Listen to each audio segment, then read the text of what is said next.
qoryaa la soo qaatay fowdaa la sameeyey kanaa la sameeyey warsideeda waxaa la yidhi mukulaal boodbood maxaa la yidhi dooli boodboodkiisa mukulaal xanaaqeeda waa isoo lama dhihin inqilaab markuu uu la soo istaago dadka magaaladan jooga in iska difaacaan isku dayaan ee dad fowda ka shaqaynaya ma jiraan in uu baxaan hadda rabnaa doorashadana kadib iyo siyaasadda dalkana la hagaajiyo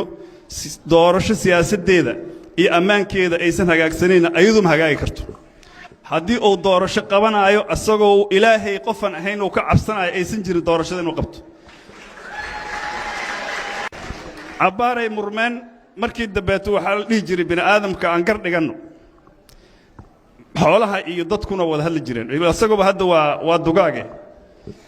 neef geel ah oo meel joogo loo tegey waxaa la yidhi waa is haysanaa noo garqaad maxaa isku haysatiin ninkan odaga abaalan u galay isagoo meel ku go'doosan ayaan soo qaaday meeshaan rabay markaan imada iga degaan idhi waan iga degi diiday wuxuu yidhi horta waxaa sheegaysa abaal soo maahaa cunugaas ma arkaysa haa uluu soo wataa soo maahaa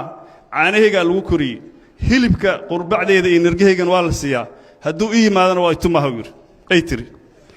marka haddiiba cunugaas aniga abaal ii gudi waayey nin aad soo qaaday abaal kuuma gudi kara ka shaqaysow yidhi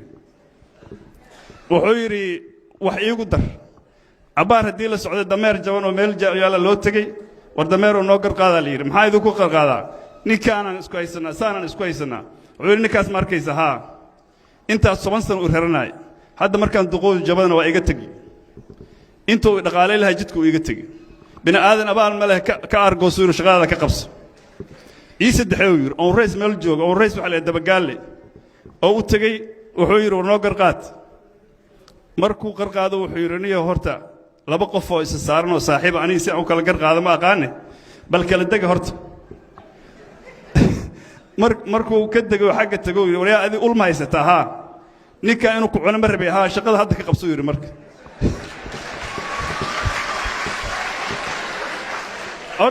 horta maanta dabagaale oo garsooraana ma hayno annaga marka waxaan u baahannahay magaalada waxaa la yidhi qoryaa la soo qaatay fowdaa la sameeyey kanaa la sameeyey warsideeda waxaa la yidhi mukulaal boodbood maxaa la yidhi dooli boodboodkiisa mukulaal xanaaqeeda waa isoo lama dhihin maalinkas inqilaab markuu uu la soo istaago dadka magaaladan jooga in iska difaacaan isku dayaan ee dad fowda ka shaqaynaya ma jiraan in uu baxaan hadda rabnaa doorashadana kadib iyo siyaasadda dalkana la hagaajiyo doorasho siyaasadeeda iyo ammaankeeda aysan hagaagsanayna ayadu ma hagaagi karto